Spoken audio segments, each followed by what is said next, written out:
अनेक खासदार उद्धव ठाकरे किंवा तुमच्या पक्षाच्या संपर्कात आहेत, तिथे गळचेपी होते, घुसमट होते आहे, निधी मिळत नाहीये, भाजपकडून सातत्य वाटत आहे. खरंच असं आहे का? कारण त्या बाबतीत आता काही बोलणं उचित होणार नाही. अजून थोडे दिवस जाऊ देत, आपल्याला बऱ्याचशा गोष्टींचा उलगडा होईल. काल विनायक राऊत यांनी म्हटलं की अनेक आमदार खासदार संपर्कात आहेत. शंभूराज देसाई यांचं उदाहरण दिलं, त्यांनी तो दावा कोंडलेला आहे. त्यांनी म्हणूनच मी काय म्हटलं आपल्याला, मी या बाबतीत काही आत्ता बोलणार नाही. बघा वस्तुस्थिती काय आहे, तिकडे गेल्याने किती सुखी झाले आहेत, किती दुःखी झाले आहेत, हे सगळं थोड्या दिवसात आपल्याला कळेल. महाविकासानं कीर्तीकरांची जी एक अस्वस्थता आहे, त्यांनी जी बोलून दाखवली, एक तर अस्वस्थता म्हणजे जगजाहीर आहे. जे शिंदे गटात गेलेले आहे यांना आता स्वतःचा आवाज उरलेला नाही. भारतीय जनता पक्ष जे म्हणेल ते यांना निमूटपणे ऐकून घ्यावंच लागेल.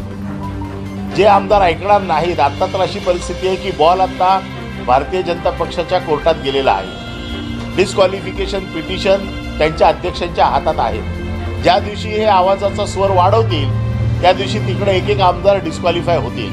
त्यामुळे गपचूप नाक मुठीत धरून भाजप जे म्हणेल ते ऐकण्याशिवाय यांच्यासमोर काही पर्याय राहिलेला नाही. परंतु याच मुद्द्याला अनुसरून कुठेतरी शिंदे गटाने आवाज वाढवायला सुरुवात केली असं एक चित्र आहे. लोकसभेसाठी 22 जागांचा सूर त्यांनी आवडलेला आहे.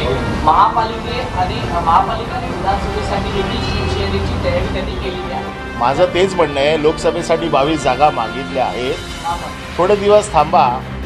किती जण शिंदे गटातनं लढतायत, किती जण BJPतनं लढतायत, जे बाळासाहेबांचा विचाराचा वारसा घेऊन जे तिकडे गेलेले आहेत. थोड्या दिवसात निवडणुका ज्यावेळेला लागतील त्यावेळेला आपल्याला चित्र स्पष्ट होईल. आता ही धुसफूस आपण बघताय, परंतु धुसफुसीचा स्वर वाढवता येणार नाही. जो वाढवेल त्याला गपचूप बसवलं जाईल. शिवसेनेत त्यांची घुसमट होत होती म्हणून ते बाहेर गेलेत असं त्यांनी सांगितलेलं आहे. बाळासाहेबांचा विचाराचा वारसा घेऊन गेलेत. म्हणूनच आम्ही म्हणतो की किती जण भारतीय जनता पक्षाच्या चिन्हावरती लढणार आहेत, किती जण शिंदेच्या